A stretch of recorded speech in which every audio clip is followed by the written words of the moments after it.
welcome back to Talkers on the Wall. We got a brand new horror video as the month of May has released a bunch of banger horror movies. We just thought we'd go through some of the classics. And we've actually, all three of us here, we got Eli, who's our guest on the show today, and we got Smitty, who's, literally a part of Talkers on the Wall. What up? Yep. And we are going to be discussing the Blair Witch Project, one of the most influential horror movies and movies in general. The marketing for a movie pre-social media and the absolute money this made all around the world. We looked at it and it was only $60K to make, which is incredibly impressive how it's grossed over 248 mil. But I think this is where all the positive stuff ends. Now, we can kind of go in order, just kind of give our score out of 10. I'll just kind of go first, and then I'll hand off the baton. Honestly, it's going to sound really harsh, but I think this is a little bit better than Passenger, a movie that I just saw, so I'm just going to give this a 6.2. Yeah, I was going to give this probably a 5.9. Just really not a movie I would watch again, as far as horror is considered. I'm going to lowball it and say 3. Wow. Yeah. Okay. Yeah. Honestly, I don't know about you guys, but it just kind of felt like a nothing burger. Yeah, the payoff wasn't really there. The suspense buildup, I didn't really find too much of it. Them chilling in the woods and they hear screaming. The rustling of the tent was probably the best part. Mm-hmm. Besides, I guess maybe the end, but yeah, it wasn't. It was just so much build-up and so much screaming at each other. It felt like something you'd make as a high school project. True. Yeah. Eli, did you have any main complaints? I think bouncing off of the suspense, it was just boring. Overall, I didn't feel anything until the last 10 minutes of the movie. It was just mostly annoying. A lot of arguing, not a lot of problem solving. Yeah. Which I get it.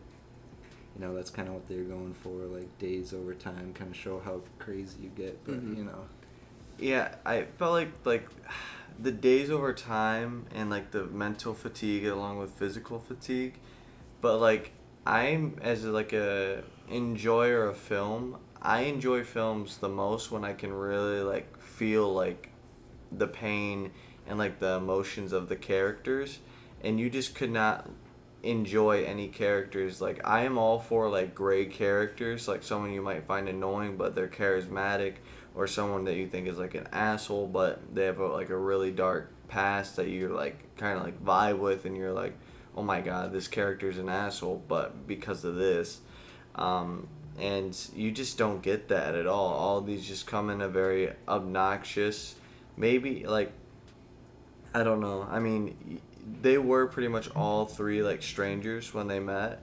You see in the beginning when they're taking shots and let's embark on this journey, and then pretty quick, none of these people really seem that mentally stable. No, and I know before you were everyone's saying Heather's the most annoying character. Mike was probably the most annoying just because whether the map is useless or not, you don't get rid of your main sense of the area. Mm-hmm. I feel just a lot of the problems were obviously caused by them. Heather first leading them astray, and then Mike being oh well, map's useless, don't need it, and then I feel Josh was probably the most grounded, but he just went crazy first. Yeah.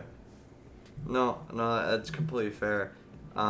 We can kind of go on we don't have too much more to say about this, but we can kind of go more so just in a line and just kind of what you thought could improve this movie.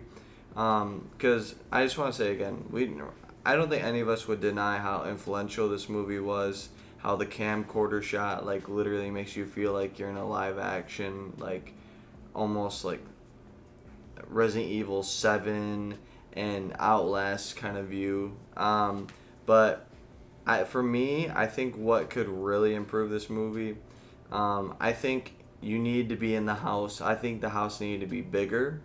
I think they should have spent a minimum of 20 minutes in the house to really like set the like edge. And I really wish, I know that the budget is what really held it back probably, but I thought we actually need to see the witch. Yeah, that's completely fair.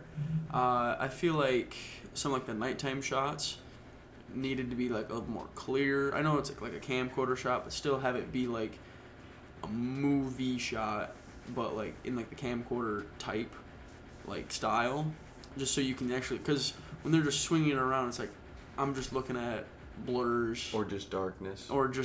And it's like I know it came out like a really long time ago, and but honestly, like if the shots were a bit more clear, that probably improve it quite a bit for me as well, along with everything else you said. Mm-hmm. Yeah, I pretty much agree with what Cole said. Just a little bit more. Even if the budget isn't there, you can still add a few things. Show us something at least. Mm-hmm. Like, didn't see anything, and then like you said, it's an older movie. So you kind of got to give it the benefit of the doubt a little bit.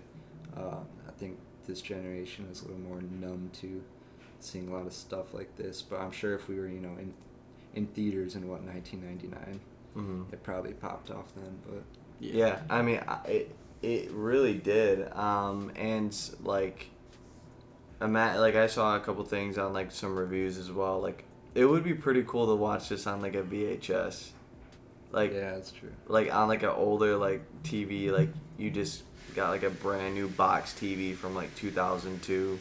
Yeah, I guess set the vibes right. Yeah. Yeah. If the vibe was like you just rented it from Blockbuster type deal. Yeah, that'd be pretty cool. But it's 2026. But That's true. Is there anything that you guys want to say? I mean, overall, I felt like we were all disappointed, expecting a little bit more, but obviously understand the timeline, the budget, and really I think the influence speaks more than how good the film was. Yes. Yeah. Yeah. Hopefully the second one is better. Yeah, It's true. We might actually have to do a movie battle with just the Blair Witch, the movie that came out in 2016. But I think that's gonna end it for the Blair Witch. Kind of like, I don't want to say shit take, but we just want to give our thoughts, and maybe a lot of people will be mad. I know the horror community is pretty big on the movies that they hold close to their heart. So we'll see where it goes. Hope you enjoyed the video, and bye-bye.